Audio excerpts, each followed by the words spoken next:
Bom dia, alunos.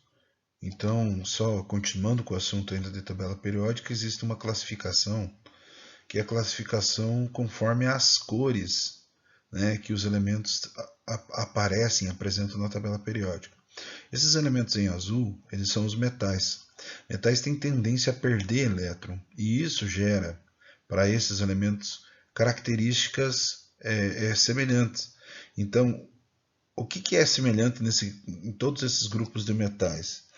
De maneira geral, os metais conduzem bem o calor e a eletricidade, então são bons condutores de energia de calor e de eletricidade.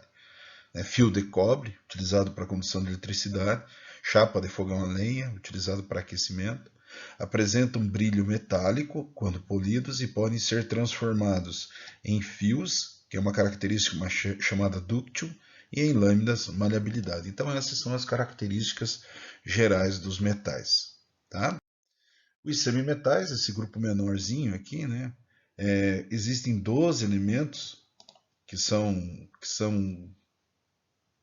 os não metais, né? Que podem ser encontrados em grande quantidade na crosta terrestre. Entre eles, bastante elementos importantes para a vida, como carbono, nitrogênio e oxigênio. Tá?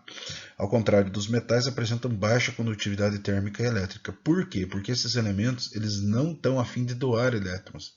Eles estão a fim de receber para se estabilizarem. A gente vai ver isso melhor lá em ligações químicas. Então, observem aqui, né, pessoal, apresentam baixa condutividade térmica e elétrica, com exceção do carbono. No estado sólido são duros e quebradiços e não apresentam brilho metálico.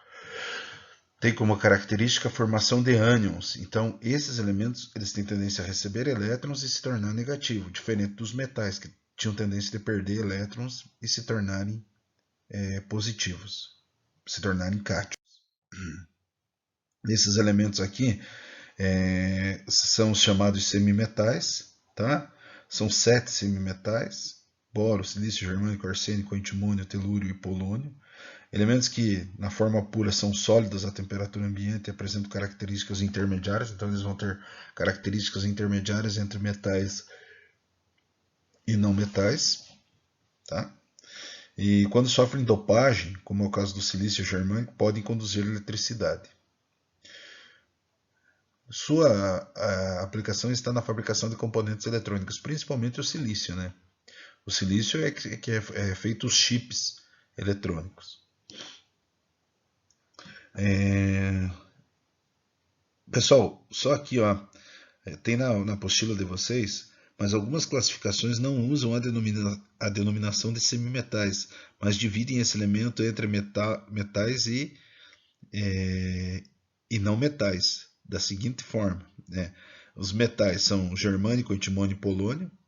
Eles pegam o germânio, o antimônio aqui e o polônio, e eles colocam como metais. E eles pegam os outros elementos aqui e colocam como não metais. Tá?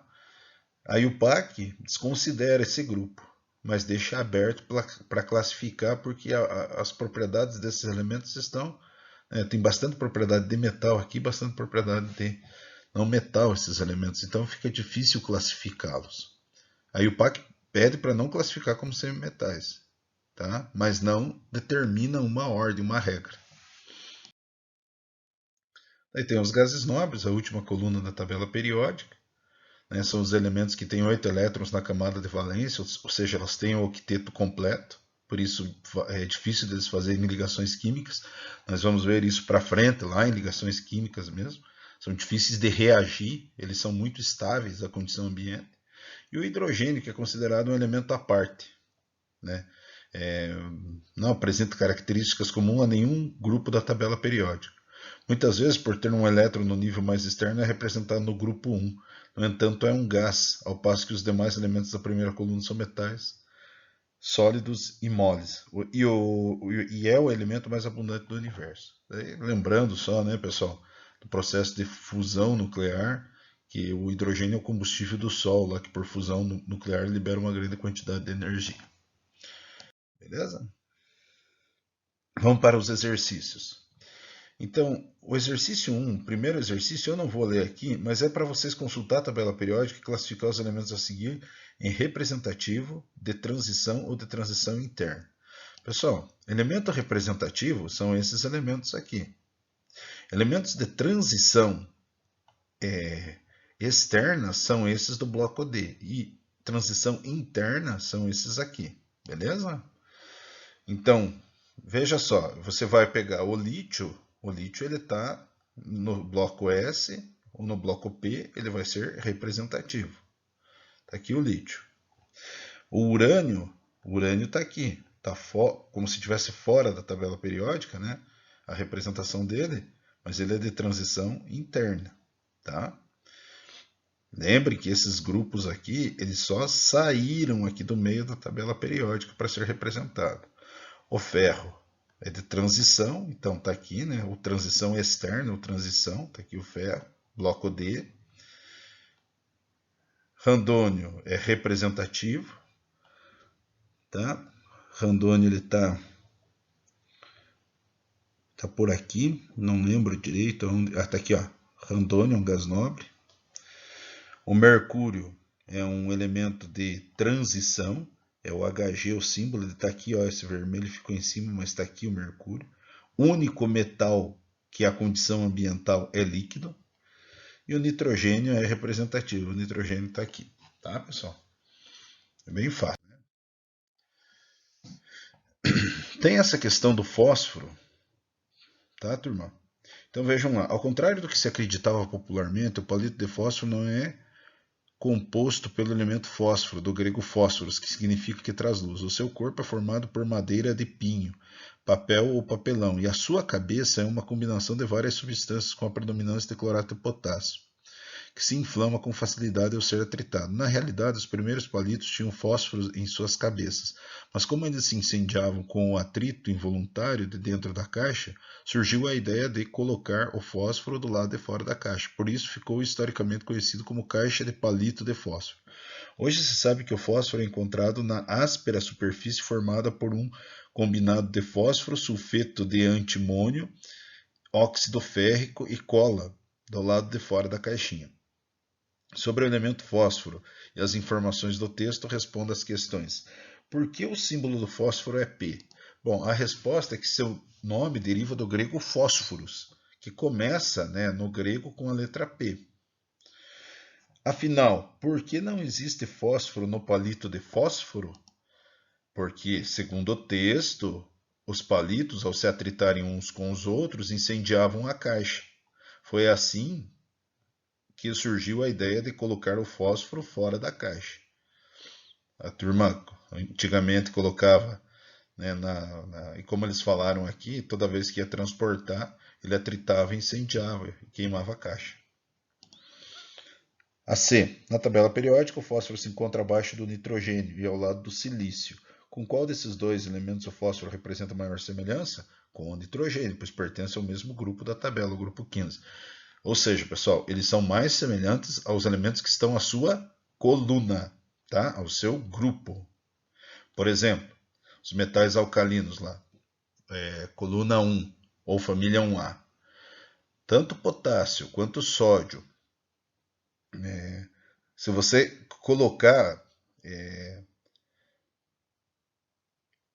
colocar ele em água, ele vai liberar uma grande quantidade de energia e vai queimar, vai liberar energia. Então, você coloca o elemento químico na água, ele libera tanta energia que sai fogo na água. É um efeito, uma foto que os químicos geralmente tiram. Né? Um copo de água com o sal, com o metal alcalino colocado lá e incendiando. Sódio, potássio, você tem que ter liberação do exército para compra, porque ele é explosivo. Tá? Tem que ser os metais de sódio e potássio da família 1A lá, todos os metais, eles devem ser embalados envoltos a óleo para não entrar em contato com água, com umidade, senão ele pode explodir. D. Quantos elétrons o fósforo apresenta em sua última camada? Justifique sua resposta. Bom, o fósforo apresenta 5 elétrons na camada de valência, pois é um elemento do grupo 15 da família 5A. da coluna 15 lá, pessoal, né? Então é lá do bloco do P. Então tem o bloco do S, que é as duas primeiras colunas, o D, né, que tem 10, então você tem que somar essas 12 colunas para chegar à coluna do fósforo. O fósforo termina a distribuição em 3s2 e 3p3. Né? Então no bloco do P3, lá no bloco do P, ele é o terceiro, então você tem que somar a esses 3 elétrons 2 do S mais 10 do D.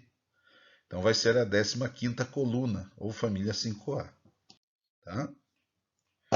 Aqui, esse exercício, consulta a tabela periódica e relacione as colunas. Então, a classificação da tabela para chamar de metal de transição, halogênio, metal alcalino, calcogênio, metal alcalino, só isso, né? E daí ele dá os elementos químicos, pessoal. Veja aqui, ó, enxofre. Onde que está o enxofre? O enxofre aqui é um calcogênio, tá? Então, essa é da coluna 15, você vai marcar lá como calcogênio o enxofre. O iodo, ele é um halogênio. Está aqui ó, na coluna 17. Você vai colocar ele como halogênio. Iodo, halogênio. O sódio, está aqui, ó, é um metal alcalino. O ouro, ele vai estar aqui, ele vai ser um metal de transição, ou transição externa. O hélio, ele é um gás nobre. E o cálcio é um metal alcalino terroso, vai estar nesse grupo aqui. Tá? Aí o cálcio está aqui, ó. Beleza? Então, fazendo a substituição, né, a gente tem a representação aqui, o gabarito. Vamos para frente.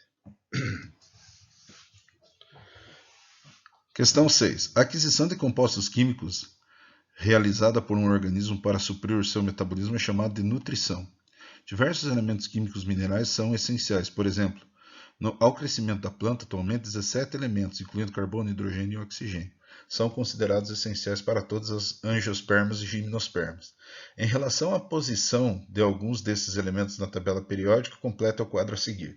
Veja, pessoal, uma questão que caiu numa universidade federal. Possivelmente ele não dava a tabela periódica, mas ele deu essa tabela aqui e ele pedia para a gente completar essa família e o período. Família é coluna, período é linha. E o que ele deu de importante para nós? O número atômico. Então você vai pegar o número atômico do primeiro elemento químico 19 aqui, vai fazer a distribuição eletrônica. Pela distribuição eletrônica, você vai verificar que ele está no nível 4, tá? E no subnível S1. Então S1 é primeira coluna, família dos alcalinos, tudo bem? Alcalinos. E o 4 é o quarto período. Vamos seguindo. Vai fazer distribuição eletrônica desse elemento aqui, número atômico 17. Você vai chegar a isso, 3p5. Tá? Então, 3 é o nível, tudo bem? É o nível de maior energia, então ele está na terceira linha.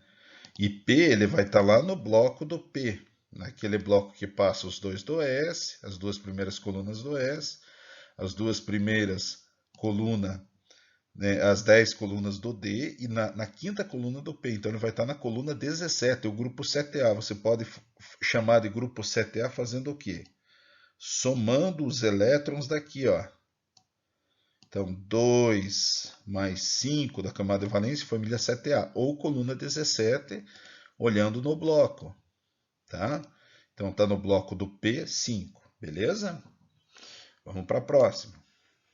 Número atômico, Z' aqui, número atômico 7. Então, ele vai ter subnível P, lá do mesmo bloco do elemento anterior, e nível 2. Então ele vai estar no segundo período, segunda linha, no bloco P3. Vamos pensar? Bloco P3 tem primeiro os 2 do S, depois os 10 do D, dá 12, mais o 3 aqui vai dar coluna 15. Ou você soma os elétrons, né? 3 elétrons daqui mais 2, família 5A, camada de valência, último nível aqui. Só pode fazer isso para elemento que termina em SP, ok? E por fim, o número atômico 16 faz a distribuição eletrônica, né? 3 é um nível, termina em P4, está lá no bloco do P4. Então nós vamos substituir aqui, ó, família 1A, período quarto, tá? Quarto período, ó, quarta linha, família S, 1 ou 1A. Quinta coluna do P, terceira linha, então terceira linha. Quinta coluna do P tem 2 do S mais 10 do D para somar, tá? E assim a gente preenche todas essas lacunas. Beleza, pessoal? Boa semana.